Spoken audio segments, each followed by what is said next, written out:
오늘 하나님의 말씀은 시편 50편의 말씀입니다. 이것은 아삽이 지은 시다라고 나와 있는데요. 예언시이면서 동시에 오늘 읽은 내용을 살펴보면은 예배와 그리고 거룩한 삶을 회복해야 된다라는 내용이라는 소리가 알 수 있습니다. 예배와 그리고 삶에 대한 이야기를 하고 있습니다. 구체적인 단락을 나눠보면요, 1절부터 6절까지는 심판자이신 하나님 그리고 그 하나님의 위엄을 드러내고 있습니다. 그러면서 뒤에 나오는 얘기가 그러기에 그 하나님께 너희는 7절부터 15절까지 감사의 예배를 드려 참된 예배를 드려라 라고 얘기합니다. 또한 이 참된 예배를 드려야 되는데 16절부터 21절까지 보면요, 참된 예배를 드린다고 하지만 실제로는 그 삶에서 율법을 떠난 삶, 그러니까 하나님 말씀을 순종하지 않는 삶, 그러한 이스라엘 백성들의 책망을 하는 내용이 기록되어 있고요. 그리고 22절부터 23절까지는 경고와 또한 하나님의 언약에 대해서 다시 한번 언급되는 것을 우리가 볼 수 있습니다. 오늘 구체적인 내용 하나씩 살펴보면서 우리에게 주시는 교훈을 얻고자 하는데요. 첫 번째 1절부터 6절까지는요, 하나님은요, 하나님이 어떤 분이신지 드러내십니다. 우리에게 말씀해 주시고 계십니다. 본문에 나타난 하나님은 어떤 하나님이냐? 1절에 보니까 전능하신 하나님이다 라고 합니다. 이 전능하신 하나님은 해 돋는 데부터 해 지는까지, 즉 온 세상을 다 통치하시는 하나님입니다. 그래서 그 하나님이 나타날 때는요, 세상의 사방이 잠잠할 수가 없습니다. 우리가 대통령 한 사람이 어디 온다고 해도 난리죠? 난립니다.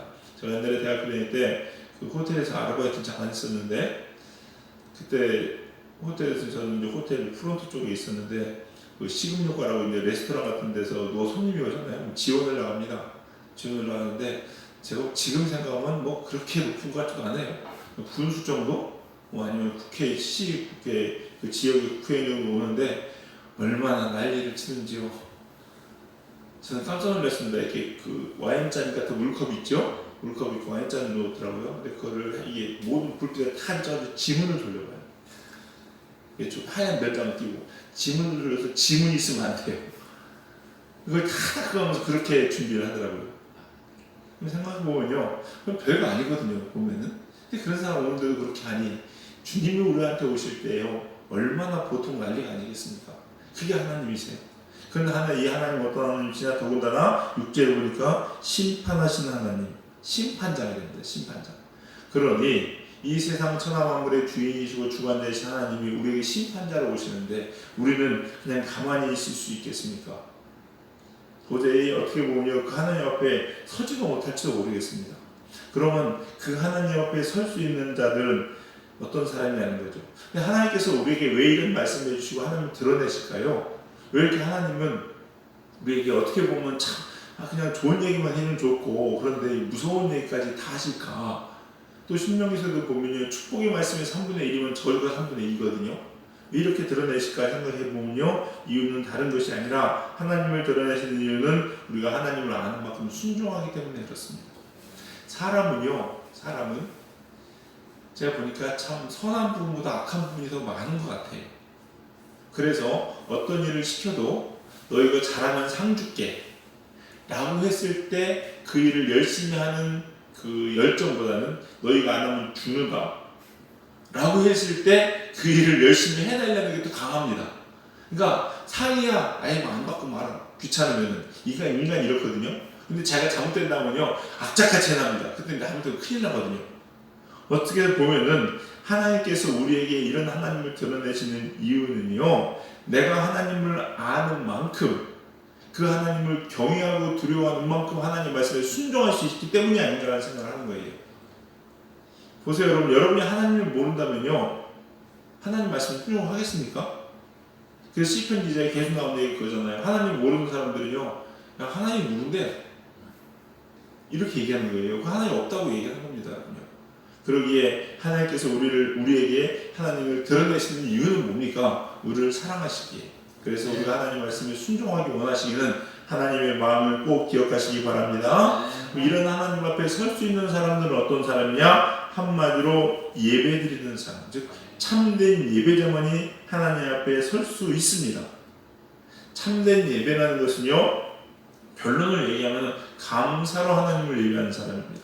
감사로 예배하는 사람.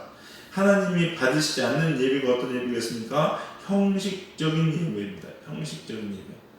이거는요 진짜 안타까운 얘기지만 몸은 와 있지만 하나님께서 왔다 인정 안 하시는 거예요. 받지 않으십니다, 여러분. 사람들은요 가끔 이런 착각을 하는 사람들이 있습니다. 내가 하나님께 드릴 예물만 다 드리면 되지 라고 생각하는 사람들이 있는데요, 그 큰 오해입니다, 여러분. 여러분 세상의 모든 것이 다 누구 거예요? 하나님 거예요. 근데 내가 가지고 있는 건 누구 겁니까? 역시 하나님 거예요. 내게 맡겨주실 분이에요. 그걸 하나님께 드렸습니다. 하나님 입장에서는요 그게 무슨 의익이 있겠고 무슨 의미가 있겠습니까? 오늘 성경에 나온 게 그거잖아요. 염소든 고기든 숫소의 피든 이런 것들이 나한테 무슨 의미가 있겠냐는 거예요. 그걸 드린들 또 하나님이 줄인다고 해서 우리한테 달라고 하면 우리가 줄 수 있겠습니까? 그럴 수 없습니다, 여러분. 그러니까 이런 것이 중요한 게 아니라 진짜 예배는 그냥 단순히 예배를 드렸다 이런 것이 아니고요.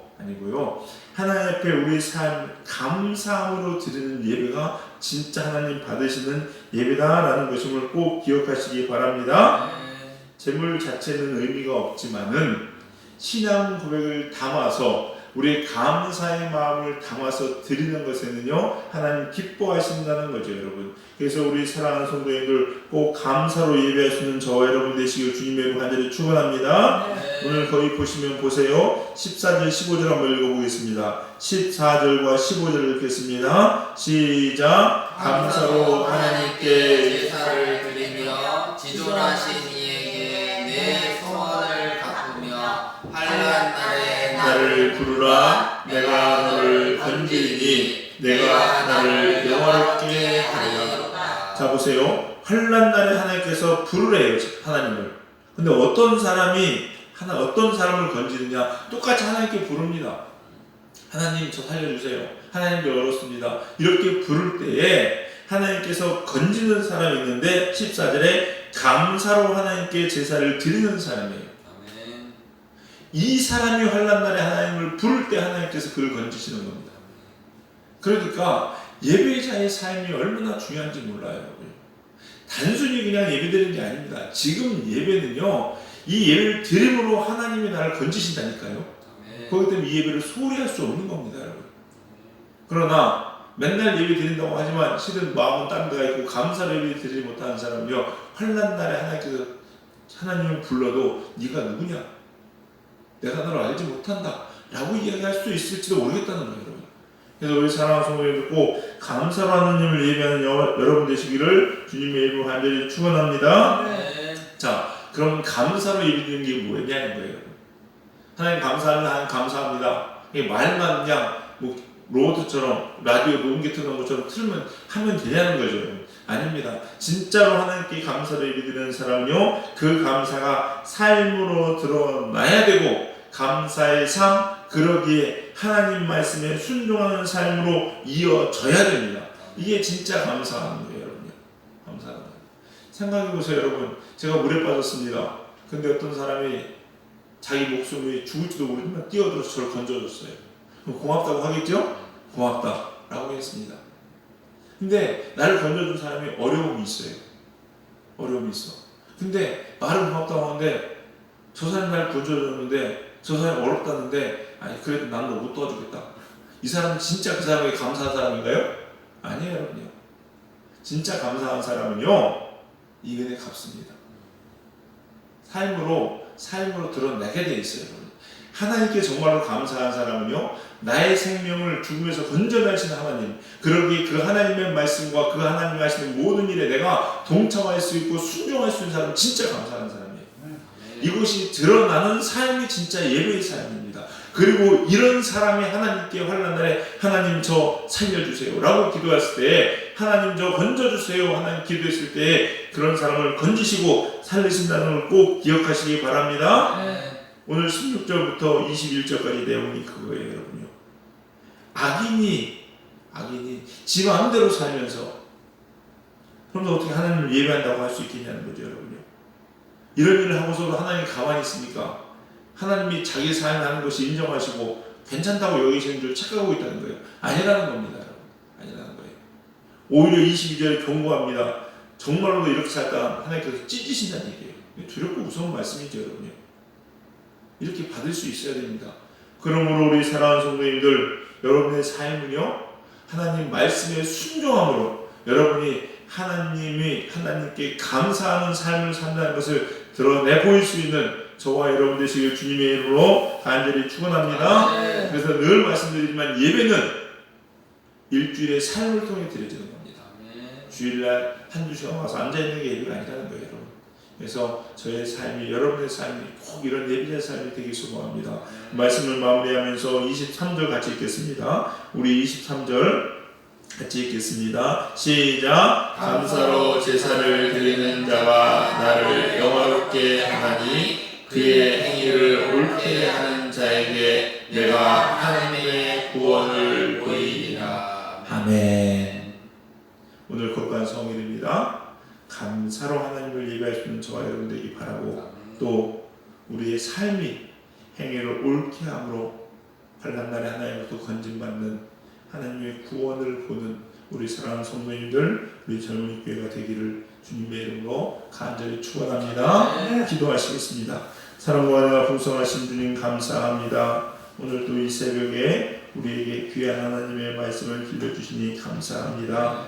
하나님, 우리 젊은이 교회 그리고 우리 사랑하는 성도님들, 이 마지막 때에 주님께서 찾으시는 참된 예배자가 되게 하여 주시옵소서. 감사로 주님을 영화롭게 하며 감사로 예배드리는 예배자 되게 하여 주시옵시고, 이 감사가 우리 삶 가운데 하나님 말씀에 순종함으로 고백되어질 수 있는 복된 성도들 될 수 있도록 축복하여 주시옵소서. 오늘은 거룩한 성일입니다. 우리 사랑하는 성도님들, 이러한 감사의 마음으로 감격하는 가운데 하나님의 사랑을 고백할 수 있는 거룩한 예배의 날 되게 하여 주시옵시고, 오늘 드려지는 예배에 주님께서 기뻐 흥명하여 주시옵시사. 하늘을 여시고 감사의 고백들이 넘쳐나는 우리들의 삶 될 수 있도록 인도하여 주시옵소서. 오늘 이 새벽에도 성령님께서 우리와 함께 하시니 감사드리며 모든 말씀 예수님의 이름으로 기도드려 싸움나이다. 아멘.